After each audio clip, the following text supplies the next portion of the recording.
mo maging opisyal, you expose yourself to the slings and arrows of outrageous criticism. And public scrutiny. Oo, public scrutiny. Ay, ang maliwanag.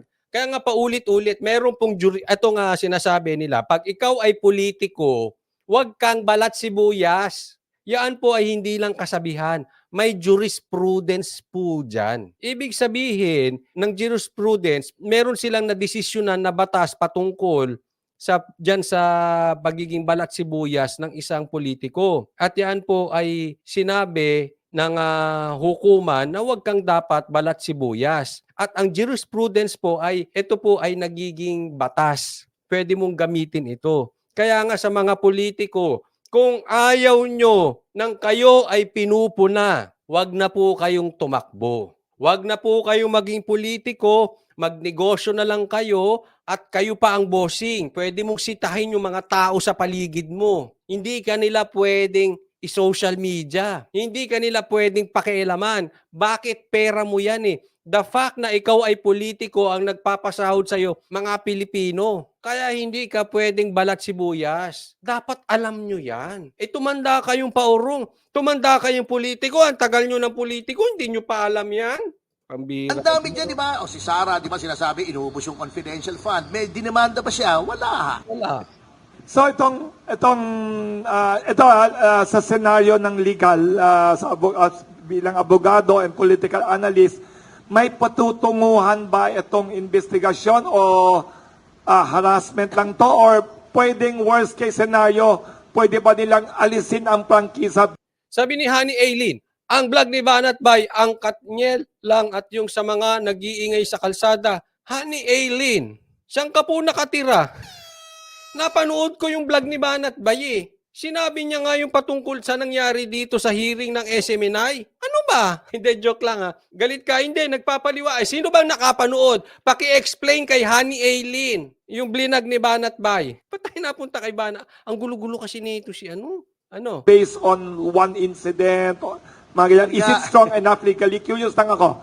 Hindi ako abogado. Ito ang tanong. Meron bang patutunguhan yung naging inquiry ng SMNI sa Kongreso, sa Kamara? Meron ba? Hindi nga eh. Alam nyo, yung prangkisa, wag naman magagalit yung ABS-CBN dito ha. Anong pagkaiba? Bakit sila magalit? Ng Kasi ABS saka yung unang-una, SMNI? well, ang yung ABS-CBN nag-expire.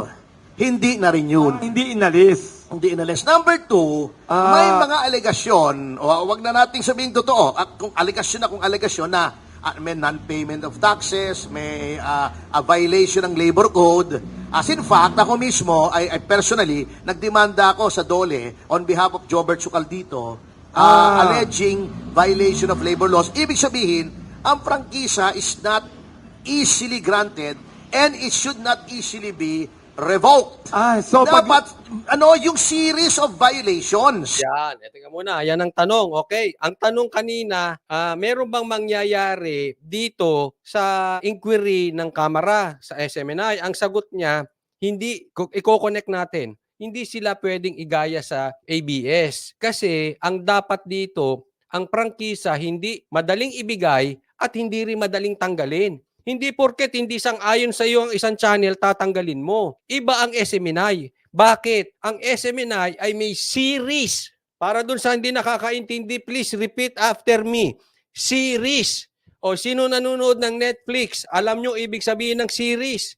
Ibig sabihin, yung mali, paulit-ulit. Matagal nang nangyayari. Hindi ko huhusgahan ng ABS-CBN. Bahala sila ang dyan. Sila bahala dyan. Pero ang ibig sabihin, halimbawa, ang questionable dito, yung patungkol sa bayad ng tao o kunwari patungkol sa tax. Ibig sabihin, matagal nang ginagawa, hindi one time, big time. Pagpalagay natin yung kay Ka Eric, nagkamali siya. Okay? Let's assume po ay sinabi ng hukuman na huwag kang dapat balat sibuyas. At ang jurisprudence po ay, ito po ay nagiging batas. Pwede mong gamitin ito. Kaya nga sa mga politiko, kung ayaw nyo nang kayo ay pinupuna, huwag na po kayong tumakbo. Huwag na po kayong maging politiko, magnegosyo na lang kayo at kayo pa ang bossing. Pwede mong sitahin yung mga tao sa paligid mo. Hindi ka nila pwedeng i-social media.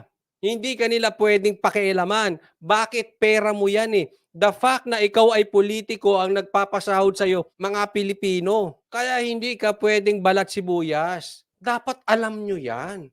Tumanda kayong paurong. Tumanda kayong politiko. Ang tagal nyo ng politiko, hindi nyo pa alam yan. Pambira. Ang dami dyan, di ba? O si Sara, di ba sinasabi, inuubos yung confidential fund. May dinamanda ba siya? Wala. Wala. So sa senaryo ng legal bilang abogado and political analyst, may patutunguhan ba itong investigasyon o harassment lang to, or pwedeng worst case scenario, pwede ba nilang alisin ang prangkisa? Sabi ni Honey Aileen, ang vlog ni Banat Bay, ang Katniel lang at yung sa mga nag-iingay sa kalsada. Honey Aileen, saan ka po nakatira? Napanood ko yung vlog ni Banat Bay eh. Sinabi niya nga yung patungkol sa nangyari dito sa hearing ng SMNI. Ano ba? Hindi, joke lang ha. Galit ka? Hindi, nagpapaliwa. Ay, sino bang nakapanood? Paki-explain kay Honey Aileen yung blinag ni Banat Bay. Ba't tayo napunta kay Banat? Ang gulo-gulo kasi nito si ano? Ano? Based on one incident, or mga ganyan. Is it strong enough legally? Curious lang ako. Hindi ako abogado. Ito ang tanong. Meron bang patutunguhan yung naging inquiry ng SMNI sa Kongreso, sa Kamara? Meron ba? Hindi nga eh. Alam nyo, yung prangkisa, wag naman magagalit yung ABS-CBN dito ha. Anong pagkaiba? Bakit sila magalit? Anong Kasi ABS saka yung unang-una, SMNI? well, ang yung ABS-CBN nag-expire. Hindi na rin yun. Hindi inalis. Hindi inalis. Number two, may mga alegasyon, o wag na nating sabihin totoo, kung alegasyon na may non-payment of taxes, may a violation ng labor code. As in fact, ako mismo, I personally, nagdemanda ako sa DOLE on behalf of Jobert Sucaldito, alleging violation of labor laws. Ibig sabihin, ang prangkisa is not easily granted and it should not easily be revoked. So Dapat, yung series of violations. Yan. Teka muna. Yan ang tanong. Okay. Ang tanong kanina, meron bang mangyayari dito sa inquiry ng Kamara sa SMNI? Ang sagot niya, i-connect natin, hindi sila pwedeng igaya sa ABS. Kasi ang dapat dito, ang prangkisa hindi madaling ibigay at hindi rin madaling tanggalin. Hindi porket hindi sang-ayon sa iyo ang isang channel, tatanggalin mo. Iba ang SMNI. Bakit? Ang SMNI ay may series. Para dun sa hindi nakakaintindi, please repeat after me. Series. O sino nanonood ng Netflix, alam nyo ibig sabihin ng series. Ibig sabihin, yung mali, paulit-ulit. Matagal nang nangyayari. Hindi ko huhusgahan ng ABS-CBN. Bahala sila ang ano dyan. Sila bahala dyan. Pero ang ibig sabihin, halimbawa, ang questionable dito, yung patungkol sa bayad ng tao o kunwari patungkol sa tax, ibig sabihin, matagal nang ginagawa, hindi one time, big time. Pagpalagay natin yung kay Ka Eric, nagkamali siya. Okay?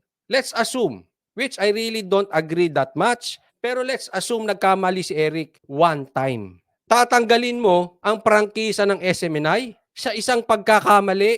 Ulit, series po yung sa ABS-CBN. Kaya nga po, ang tingin dito, at ako'y I agree, kung si Sara binibinay, ang SMNI ay ini-ABS-CBN. Naintindihan nyo po? Si Sara, ginagaya sa binay, sinisiraan ng maaga kasi that time si binay mataas ang rating, di ba? Kaya ngayon, ang target si Sara. Kaya binibinay siya, kaya ganun ang tawag. Ang SMNI, ini-ABS-CBN. Kaya ang sabi ng madami, tatanggalan talaga ng prangkisa ang SMNI. Wag naman sana mangyari, pero dyan na po sila patungo. Ang sabi nila, numbers game kasi, yan ang problema. Numbers game eh. Hindi naman ba talaga kung tama ang SMNI o mali, tama ang Kongreso. Pag nagbotohan sila, sino-sino magbobotohan? Di sila rin congressman. Tanong, gusto mong proyekto? O saan ka boboto? Tanong lang po yun ha. Wag nyo akong ipatawag dyan. Kung ipatatawag nyo ako, si Banat Bay muna. Wag. Sige. Continuously not paying taxes, continuous yung mga end of contract, contractual, etc. Continuous disinformation, kunyari. Yung isang beses, nagkamali, pagka nagkamali ang GMA7, tanggalin mo yung prangkisa, ganun ba yun? Isang mali. Parang driver's license, nagkamali ka sa driving violation. Oo, tama. Ito po, tandaan po natin sa matagal nang sumusubaybay kay Coach Oli, alam na alam nyo ang aking programa. Hindi tayo sa tao, hindi tayo sa channel, sa issue po tayo. Tandaan nyo, binanat-banatan din natin si Bato, si Roque, SMNI, kasi hindi tayo panig sa ginagawa nila. So hindi ko po kinakampihan ng SMNI dito. Pero sa aking opinion, ito hindi po tanong. I know tama ang SMNI dito. Suarez, tama ang SMNI dito. Hindi ko kinakampihan. Gusto mo i-research nyo yung mga live ko? Binanatan ko ng todo-todo SMNI. Kasi sa tingin ko mali sila that time. So ako ayoko nung kampi-kampihan. Ano tayo, bata? Doon ako sa tama. Tamang-tama ang SMNI dito. Hindi ka aalisan ng Isang lisensya multa, agad. di ba? O o mag-issue sabihan. ka ng clarification. Sabihin mo, hindi po 1.8. So, hindi siya legally parang proportionate. Parang, Oo, disproportionate yung response eh. Parang Disproportionate. Ibig sabihin, ang liit ng ginawa, ang laki ng gusto nyong mangyari. Di ba? Parang gusto mo, beating the red light yung isang tao, gusto mong i-electric chair. Ganyan po ang ginagawa ng kamera. Suarez, sip-sip ka ba? Tanong lang yon. Nagtatanong lang kasi yan ang dami nagme-message sa akin. Suarez, sip-sip yan. Sabi ko, hindi. Napakatino niya si Suarez. Yan ang pinakamatinong tao sa buong mundo. Kaya magtatanong ko. Sabi ko, tatanong ko sa live ko. Kaya lang, bawal magtanong ata eh. Hindi, na ako nagtatanong lang. Bawal ba magtanong o pwede magtanong, Suarez? Ano ba? bullying na ito eh. Parang pinapakita nila, hindi nyo kami dapat kinikriticize. Nasaan ang freedom of expression? Di ba? Very Sobra. interesting. Sabi ko nga doon sa aking programa, by the Yes. way, nabanggit mo nga pala na Yes. nagpo-produce ako. Yes. Today is the first day ng streaming ng Mama Sapano sa Netflix. Wow, congratulations. Kung may time kayo mamaya, wala kayong magawa, bili kayong popcorn at manood kayo ng Mama Sapano. Ay, pwede yan Wala akong popcorn. Makabili nga bukas. Wow, producer si... Tanong ako, Topacio, libre mo akong popcorn? Pambihira ka, pati popcorn. Hindi. Papanurin natin yan, Netflix. Attorney Ferdy Topacio. Nabili na net. Sabi ni Ibet, Coach, bawal magtanong po, kakasuhan kita. Ay, kayo na, ayoko na dito sa Pilipinas. Saan nga pupunta? Wala pala akong passport. Dito na lang ako sa Pinas. No choice. So medyo nakakabawi na. Wow. Pwede na magbigay ng hamon sa Pasko. Wow. Dito, Dito Ang tayo galing. kukuha ng hamon. May hamon dito eh. With pandesal. Anyway, mabalik tayo. Sabi ko nga doon sa programa ko, it's like burning down a house to catch a mouse. Ang galing. Ibig sabihin, Galing na example. Susunugin mo yung bahay para makuha mo yung si Mickey Mouse. nawiweirdohan kayo na hindi ito legitimate response to this incident. Yes, ibig sabihin, disproportionate. Grabe. parang threat ito. Parang tinithreaten. Di ba Tama ito Teka muna Maputol ko kayo. Parang threat daw ito. Ibig sabihin, pananakot ito. Ito ay lumalabas na parang ng warning shot. 'Di ba? Sa baril, pang. Paano coach? Pang. May warning shot. May warning shot. Yung kasunod nun, sa gitna na ng mata mo. Pag ikaw ay hindi tumahimik. Ganon ang interpretasyon nila, which is posible. Kaya nga parang sobra namang liit nung ganyang parusa. Isipin mo, kasalanan ni Ka Eric. Huwag muna natin pag-usapan kung tama o mali si Ka Eric. Pero let's assume, for discussion purposes, mali si Ka Eric. Sususpindihin mo tong SMNI, tatanggalan mo ng prangkisa. Ano kayo? Diktador? Nagtatanong na. Hindi ko sinasabing diktador kayo. Ano? Diktador? May tatanong pa ako sa inyo. Ikaw, Franz, ako tanong dito. Sino bang nagkamali? Yung line of questioning mo, Franz Castro, para sa aking opinion, wala kang pakialam, opinion ko ito. Sa aking opinion, kabobohan yung line of questioning mo. Bakit? Kasalanan ni Ka Eric, ang idinidiin mo, si Kibuloy. Hindi ko pinagtatanggol si Kibuloy, ulitin ko, binanat-banatan ko si Kibuloy. But this time, tama si Kibuloy. Idiniskas mo, ibinalik mo lahat ng kaso ni Kibuloy. Anong kinalaman nung kaso ni Kibuloy sa maling statement ni Ka Eric? Congressman ka ba o doon sa bundok? Hindi, ako nagtatanong lang Wala kang paki sa opinyon ko. Opinyon ko yun eh. Aalisan nyo kami mga mamamahayag ng opinyon? Ano to, diktador kayo? Hindi, sa totoo lang, ang bobo ng line of questioning mo. Ginawa mong palengke, pansinin mo ha, ang daming tinake doon. Chinap-chap ng mainstream media. Yung questioning mo, wala akong nakita may nag-take. Ako lang. Bakit? Nagmukhang palengke. Lumabas doon yung utak mo, wala. Sorry po yan ang totoo. Hindi ko sinasabing bobo ka, but that time, bobo yung questioning mo. Ang layo mo eh. Ang layo. Kaya ang problema sa mga politiko, pag lagi ang layo nyo sa putukan. Ang issue dito, tama ba yung sinasabi ni Eric o fake news na gumastos kayo ng bilyon para sa travel, ha? Travel lang yan. Yun ang issue. Nilatag mo yung kasalanan ni Kibuloy. Ngayon, kung may kasalanan si Kibuloy, kung gusto nyo, i-electric chair nyo po yan. Hindi po yan ang issue ko. Hindi ko sinasabing walang kasalanan o may kasalanan si Kibuloy. Pero gumagamit kayo ng pagkakamali, ang layo eh. Nababo yung kamera. Pambihira naman kayo oh. Anong ginawa nyo sa kamera? Pambihira. Ginawa nyong palengke? Gagalit sila doon sa disproportionate response daw ng Israel sa Hamas, yung iba. Parang oo. ganun eh. Pero yun eh, buhay yun. So, minsan hindi mo masisisi yung Israel eh, pagka binabalanse mo, no? Pero ito, sobra naman. Ano reaction? Isang Speaking of Israel, maputol ko lang saglit, okay? Wala po tayong kinakampihan sa Hamas, Israel, wala po tayong kinakampihan. Kasi nabanggit niya na hindi appropriate yung ginawa ng Israel. Hindi po. Sa aking paniwala lang, matagal na pong binubuli ang Israel. Matagal na po. At ito po, ang ginagawa ng Israel is not a revenge. It's self-defense. Kasi pagka hindi nila tutuldukan, uulit-ulitin, maraming mamamatay na citizens nila. So that was not a revenge. It is not a revenge. It is a self-defense. Para sa akin lang, tuloy tayo sa topic. Sisim, sinabi mo lang 1.8 billion yata ang ginastos mo. May nagsabi sa akin, totoo Yes. ba? Nagtanong. Nagtanong. Nagtatanong lang. Libelous Bakit? ba ang tanong? Hindi. Eh kung libelous, didimanda mo. Yun! Ano yun? Libelous ba? Yung sinabi ni Ka Eric. Ang tanong, bahala kayo humusga kung mali o tama si Ka Eric. Ang issue ko, kung libelous, idemanda nyo. Ako nga, mas gusto ko idemanda nyo SMNI eh. Sa totoo lang, demanda nyo SMNI. Kesa hinaharas, papapupuntahin sa kamera. Kung may mali si Ka Eric, dapat idemanda siya ni Tamba. Idemanda siya ni Romualdez. Bakit Suarez, ikaw ang umiepal dyan? Question mark.